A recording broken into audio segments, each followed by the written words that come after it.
All right, first graders, we are ready to do our third video of writing personal narratives. This one will be all about doing our sloppy copy.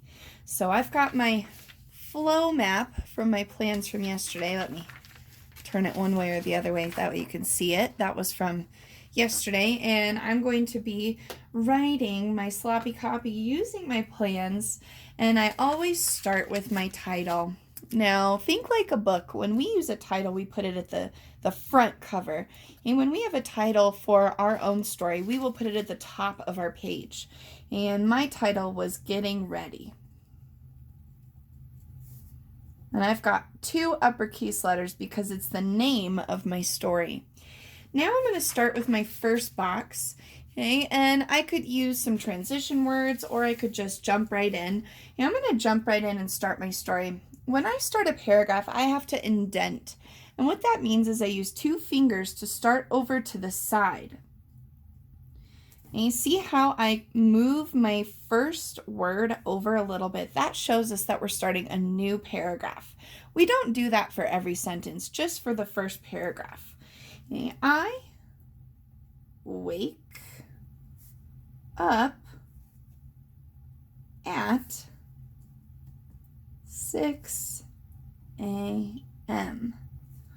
I've got an uppercase, period, some nice spacing, and my handwriting looks really good. That's a 5-star sentence right there. Now I'm going to go to my next sentence. I'm going to say next. I'm using a transition word.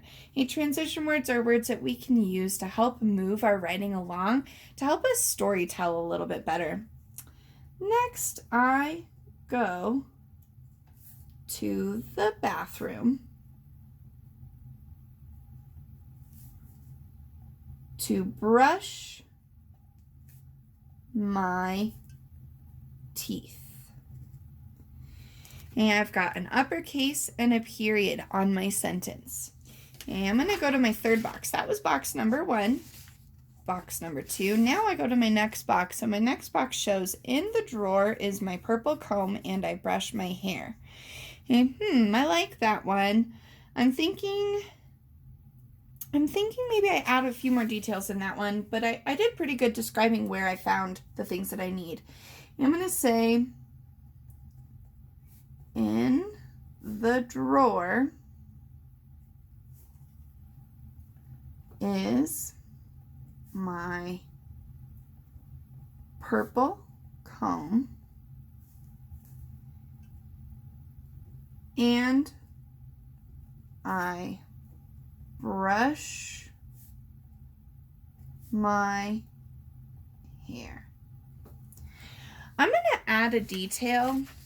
Sometimes in the morning when I brush my hair, I get knots in my hair sometimes. So I'm going to add that detail that when I brush my hair, sometimes there are knots and I have to be gentle. I'm going to think of a way to say that.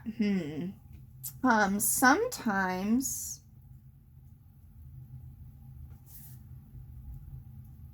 there are knots and I have to be, oops, oh my goodness, this is why we use a pencil, to be careful. Gentle would have been okay too. All right, now I'm going to go to my next one.